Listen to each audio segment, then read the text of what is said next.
Ano ang sabi? Message from Puting Ahas. Kinulong sa isang room ang mga pinilit pumirma sa impeachment laban kay VP Sara. Ha? Ibig sabihin, yung ibang mga pumirma ay napilitan lang. Ikinulong sa isang kwarto, kinuha ang kanilang cellphones, at nagkakatukot, nagkatakutan, o nagdaguhan o nagsindakan para pumirma. Bakit kinuha ang cellphone? Para walang mag-take ng picture o videos na sila ay kinukoerce o pinipilit na pumirma sa Bigat impeachment yan, ha? process laban kay Inday Sara para ma-forward nila sa Senado. Kasi nabanggit nyo, ang totoong hero dito ay si Congresswoman Kimbo. Dahil siya ang naglaglag. Dahil tinatanggi nila may blank items, eto si Kimbo, parang nadulas. At binanggit niya, meron talagang blank items. Tunay na balita, walang kinakampiyan, sumasalamin sa katotohanan lamang. What's up mga kayon? Welcome back pa rin syempre dito lang sa Joe Malone TV para sa programa natin ay Issue ng Bayan, ating pag-usapan. Today is February 12, araw ng Wednesday o Miyerkules dito sa Pilipinas. Kaya naman magandang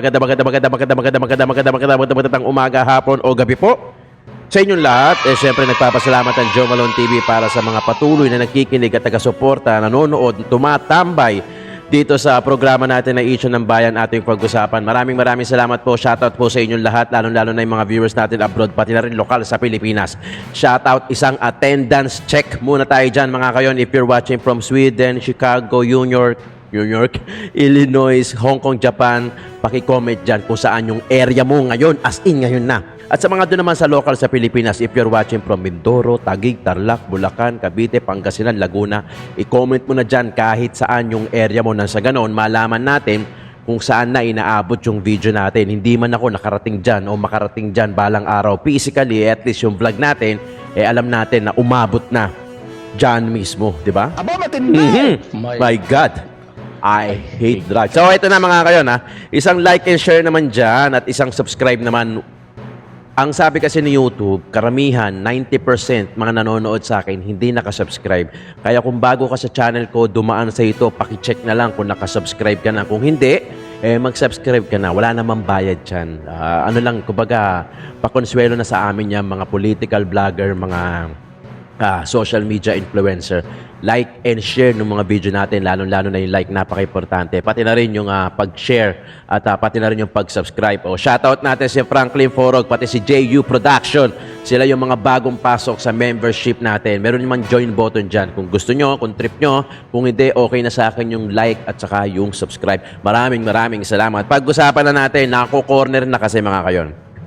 Nako-corner na. Pag-usapan natin yung issue. Huwag natin tantanan kasi pilit na nila nililihis yung usapan doon sa BICAM. Kung ano na may pinapasok nila. Yung impeachment, yung sumabay pa yung officially kahapon, yung campaign period ng senatorial aspirant at pati na rin yung mga party list. So kahapon officially nag-start na yung kanilang campaign period. So talagang nililihis no? Makikita mo na talagang may diversion na nagaganap. Kaya wag natin tantanan itong BICAM dahil corner na sila rito. Kumbaga, imagine nyo pag nanonood kayo ng basketball, nasa gitna, nasa corner na yun, tapos binubugbog na. Ganun na si Tamba. Corner na. Panoorin natin kung paano nangyari ang pirmahan na yan dito kay Boljak o kay Maharlika. Panoorin natin.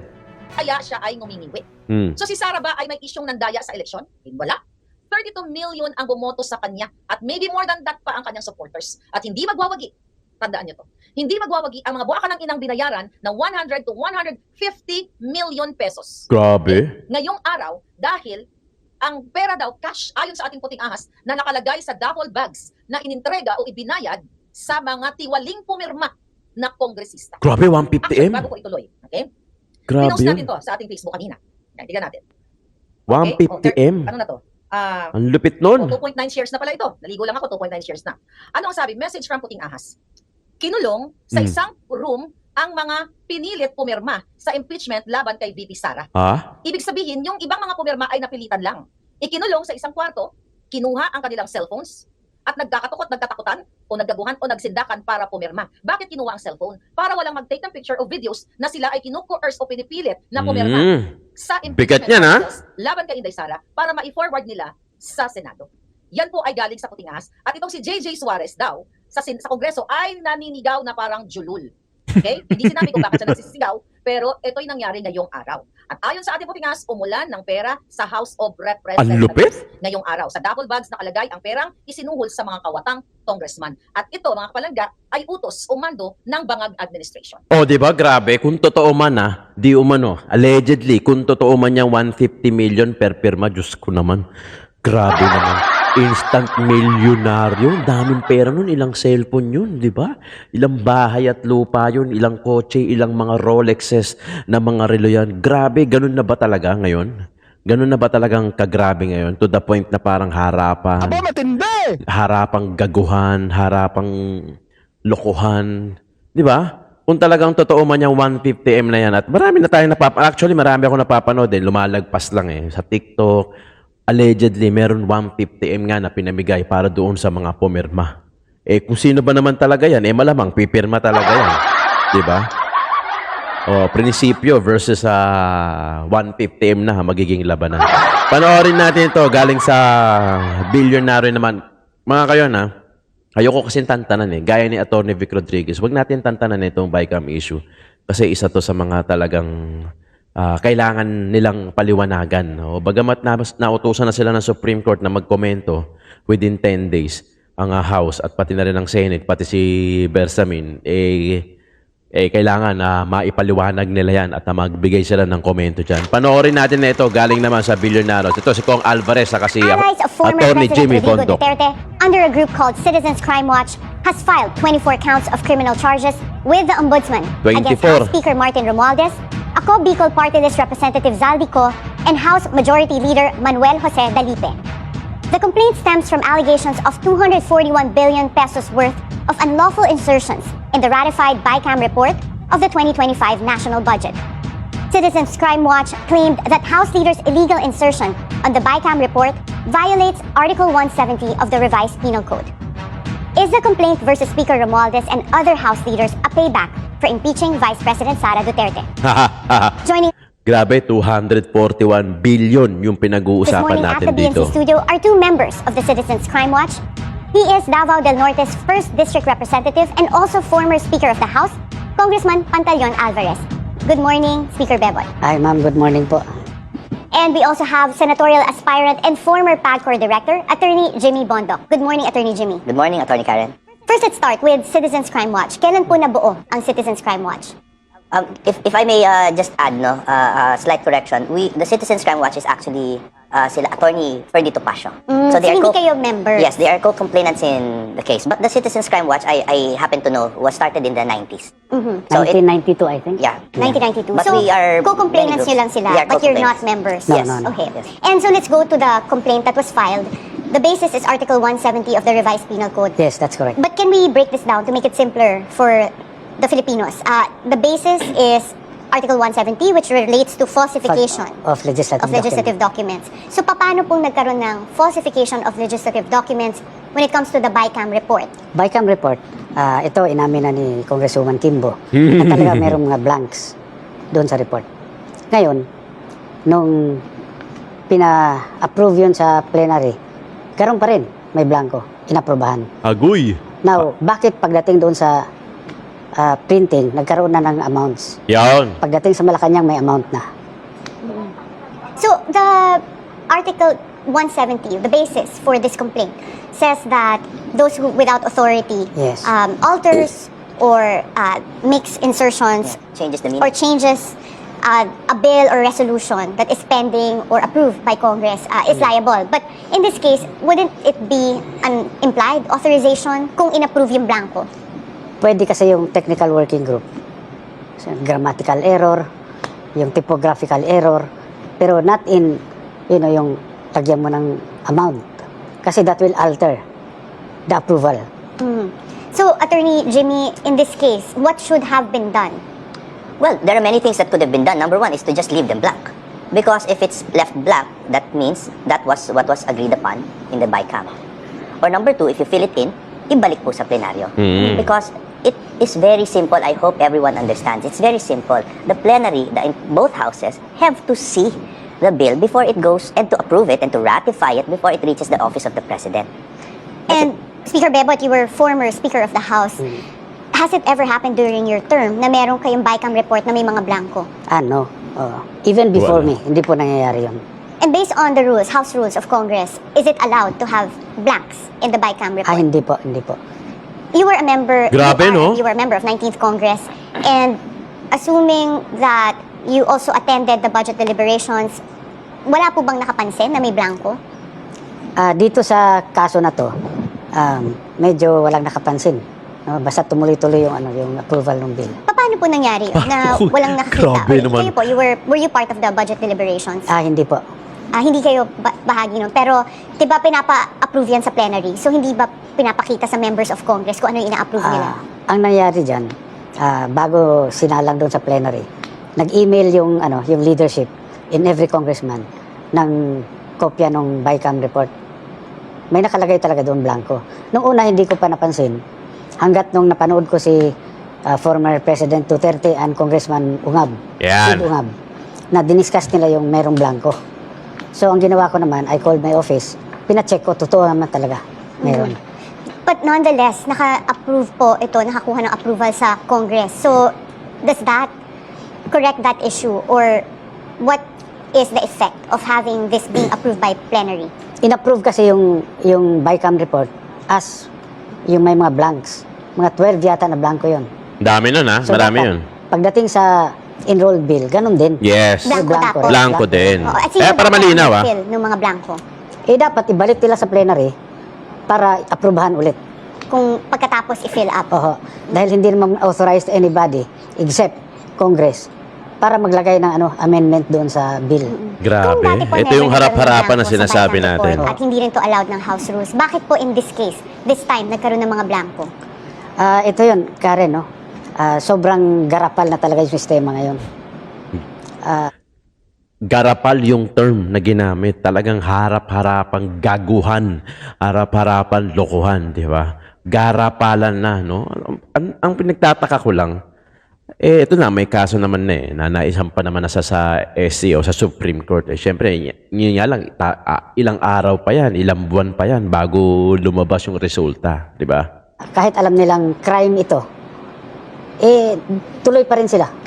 What was the intention para iwan ng blanco? Dahil ayaw nga pumayag nung una, ayaw pumayag ng Senado Doon sa mga Blanco. gusto nila mangyari, ganito kalaki yung akap. Tapos, siyempre sa Constitution nakalagay doon, kailangan yung budget ng education, talagang yan mas mataas sa lahat. Dito, mas mataas yung budget ng DPWH. So doon pa lang, may problema na kagad.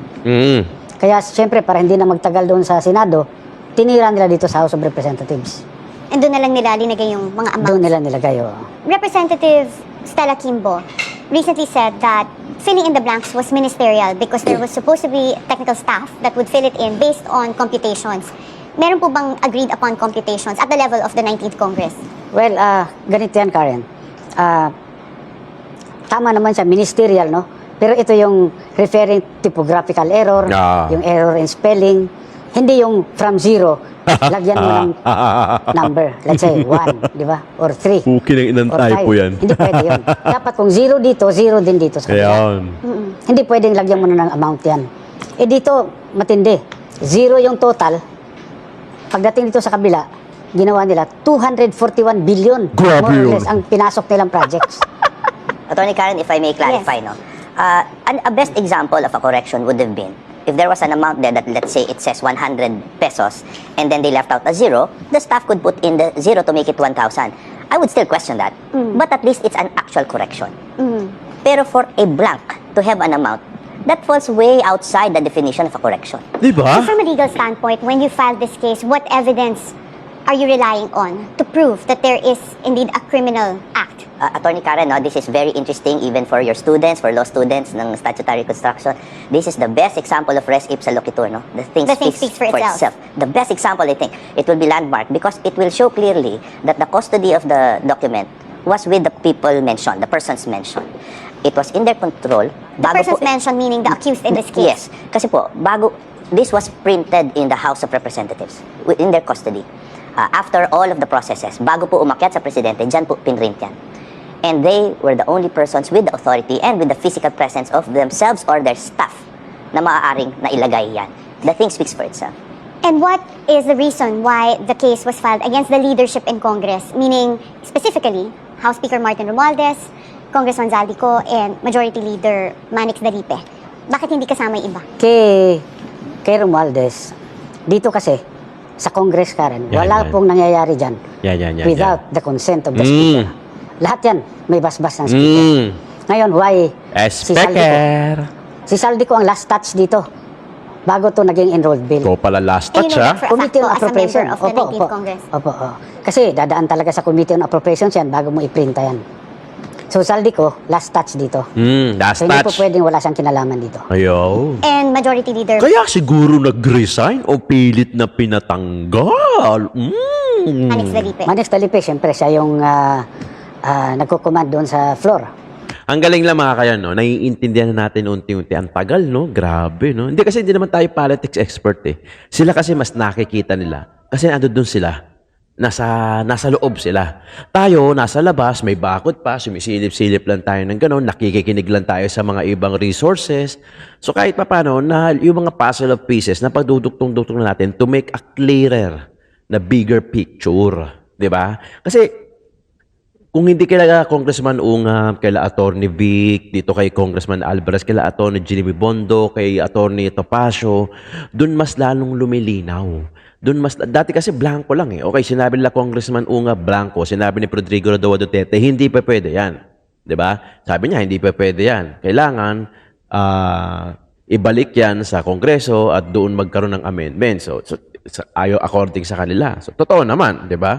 Tapos sinabi naman ni President BBM na nung pinirmahan niya, walang blanco. Totoo din naman, no? Ang kine-question lang nila dito kung sino yung naglagay ng figures of value o data doon sa mga blanco na yon. Yun ang kine-question na. Yun ang sinampahan nila ng kaso. And yung Senate po, before it becomes General Appropriations Act, they also have their own Committee on Appropriations that meets with the Committee on Appropriations of Congress. O yung finance yata yung sa Yes. kanila. So, wala po bang kasama dito from Senate? Wala po. And what is the reason for that? Kasi yung BICAM report na lang yung dumating sa amin. Eh. Ngayon, yun na yung i-discuss Yung mga- dito sa plenary. And yung umabot po ba sa Senate, by then meron ng mga amounts? Or would you know, Attorney Jimmy? No, Attorney Karen, to be very clear, kasi this is technical, it's very confusing. Yung journals ng Senate show na pinag-usapan nila yan at pumasa yan ng blanco. Clear po yun. Yung journals ng Congress, wala po. It's not published on the site, which they're duty-bound to do. Pero wala po doon.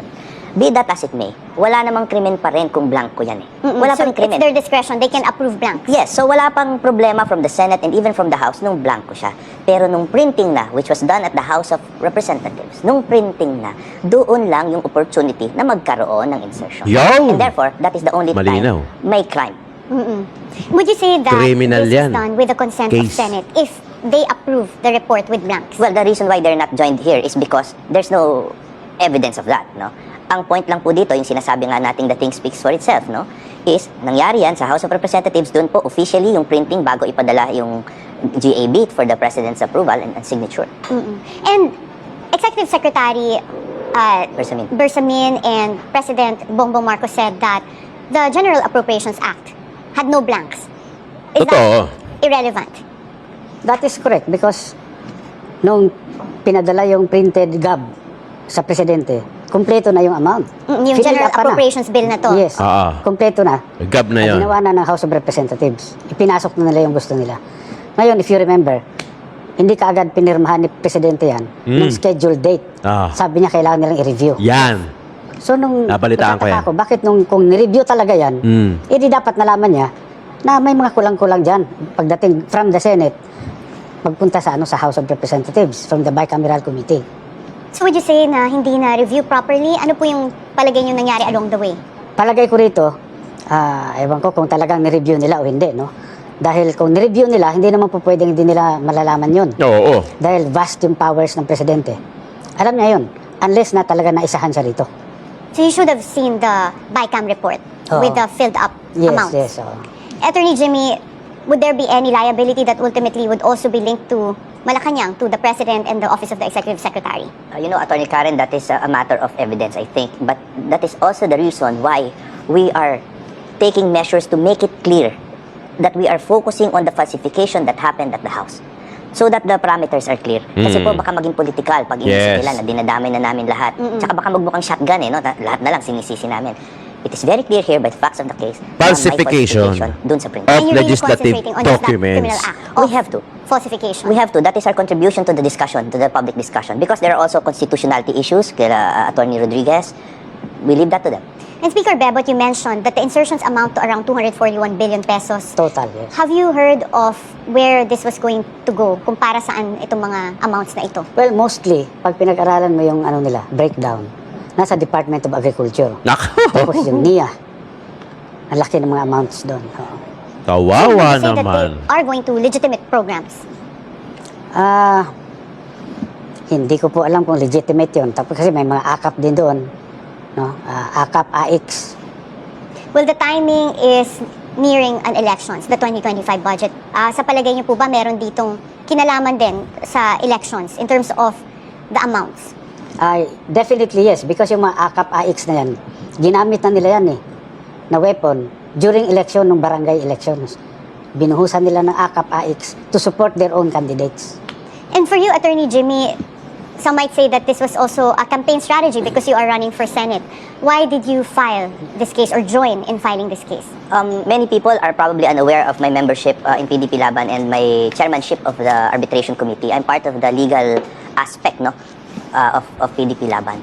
At kung mapapansin ninyo, some, not all, but most involved in this case are PDP Laban. In fact, the president himself did that blog, no? Yung was it a blog, no? Yeah. To expose this. So I am representing PDP Laban. Did the president, former President Rodrigo Duterte, have any initiative in filing this complaint? Kasi siya nga po yung nag-expose nito with Kong Ungab. Hindi po. In fact, before filing, hindi nga kami nag-uusap So talagang sarili niyo pong initiative ito. Opo, as a congressman, sitting congressman, nakita ko yung yung hindi talaga tama yung ginawa nila. Ako naman, Attorney Karen, we all talk about corruption in government, but this is a good opportunity really para sa bayan to expose the mechanism of corruption. Kasi nalilito tayo dyan How is it done? This is how it's done. Do you Yun. think that after Malinaw, this, merong pagkakataon na baguhin yung proseso sa pag-approve ng budget para hindi mangyari yung mga ganitong bagay? Yes, Attorney Karen. In fact, I posted the other day that there are so many technologies, blockchain and all that, no, to remove human agency. Tanggalin natin sa kamay ng mga tao. Isipin mo ang claim nila, technical staff, working group, ang nag-fill in, and we have no control over that. That is absurd. We're talking about trillions of pesos. Why can we not create a digital system where yung pinapasang bill is the same identity na pinadadala sa presidente? That is so doable. Ginagawa nga sa Google Drive. And well, I suppose with blockchain, you can also trace the authenticity. Let's say, kung meron amounts doon, makikita mo with a unique signature from blockchain kung kanino galing. Absolutely, to make sure that the will of the congressman, kasi victims din yung ibang congressmen dito They approve something, it goes to a secret meeting, at pagbalik hindi na nila alam kung Secret nandun pa yung meeting, in-approve nila. Well, the timing of when this was filed came out week after the Vice President was impeached. So what will you say? Anong sagot nyo dun sa mga kongresista na nagsasabi na itong kaso daw na ito ay final para lang diversionary tactic dun sa impeachment ni Vice President Sara Duterte? Ganito yan, Attorney Karen, no?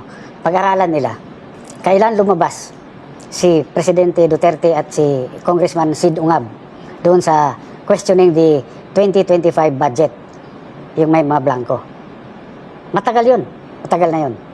Kung ito reactionary, dapat doon pa lang ay You mean the timing? Kasi pag-prepare pa lang ng complaint takes Opo, time, right? opo. So, Ang nung from nauna the kasi time po ba? Oo. Yung sino nag-react doon, di sila.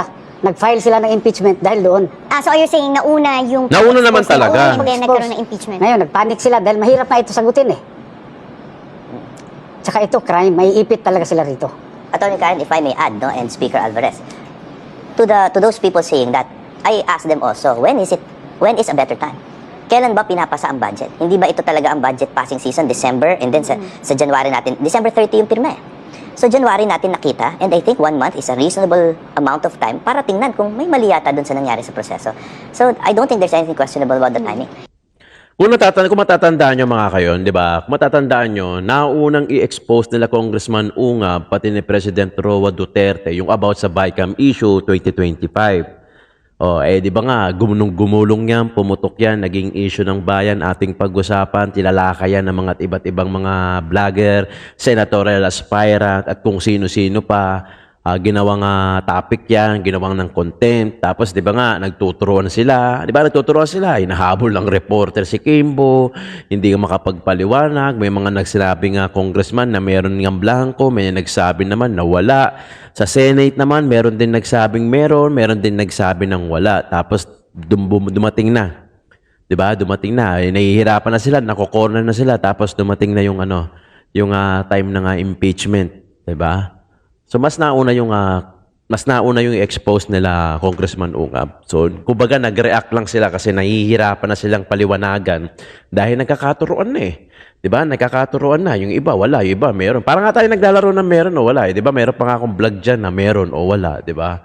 Panoorin natin 'to galing sa SMNI naman. Si Congressman Alvarez pa rin. Diyan sa kay Romualdez ay may ba ito sa pwedeng i-impeach kay Romualdez para maalis sa siya pwesto bilang speaker?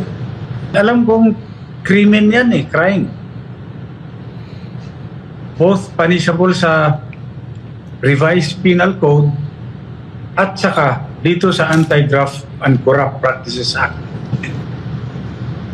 Yung pagtatanggal ng speaker, depende rin yan sa presidente. Pag ginusto ng presidente na tanggalin yung speaker, sandali lang yan. So, ibig sabihin... Susunod naman lahat ng kongresista dyan eh. So, ibig sabihin pala, kahit na may kaso na, kung ayaw pa rin tanggalin ng Pangulo, okay pa rin pala, no? Etong may papataw hubang kaso kay... dito sa mga congressman na to, lalo na dyan sa kay Romualdez ay may ba ito sa pwedeng i-impeach kay Romualdez para maalis sa siya pwesto bilang speaker? Yung pagtatanggal ng speaker, depende rin yan sa presidente. Pag ginusto ng presidente na tanggalin yung speaker, sandali lang yan. So, ibig sabihin... Susunod naman lahat ng kongresista dyan eh. So, ibig sabihin pala, kahit na may kaso na, kung ayaw pa rin tanggalin ng Pangulo, okay pa rin pala, no? Boss Dada? Sundan ko lang yung tanong ni, ni Jay, no? Kasi nabanggit niya na pwede siya matanggal as speaker. Pero ang concern ng taong bayan dito, para kasi nagiging unfair. Dahil pwede natin matanggal ang Vice President through impeachment.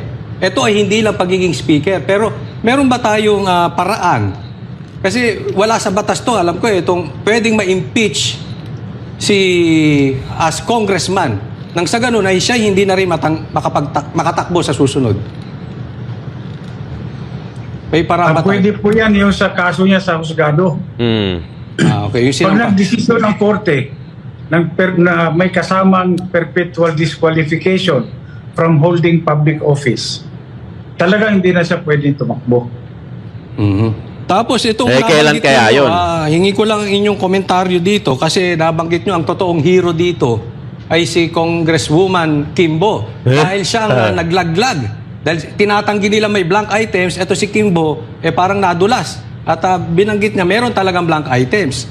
Ngayon, sa inyong nakikita dyan, hindi ba napapagalitan ito ng mga congressman o ng BICAM or ni speaker, itong si Kimbo?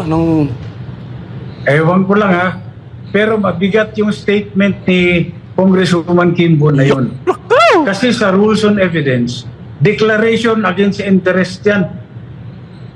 Mabigat yung yan, yung epekto. Ano po bang ine-expect natin, Congressman Alvarez, after po nitong sa Sandigan Bayan, kung makahanap po ng probable cause ang Sandigan Bayan, ano po yung mga susunod pa pong hakbangin? Kung makahanap ng probable cause, ang ombudsman, isasampa sa Sandigan Bayan yan. And from there, magkakaroon ng hearing. May trial. Okay. Tapos kung mapapatunayan po, saan po gaganapin yung hearing na yan? Sa regular na korte na po? Sa Sandigan Bayan. Sa Sandigan Bayan. Opo, kasi ang concern po ng mga kababayan natin ngayon, pagka nasa gobyerno kasi, tapos napatunayan na may kasalanan, hindi naman nakukulong. Kasi meron ding isang nakaraan lang na dinesisyonan ang I think ang ombudsman din yung kay Franz Castro, dating mayor ng Quezon City na si Herbert Bautista. Tapos inapil lang niya.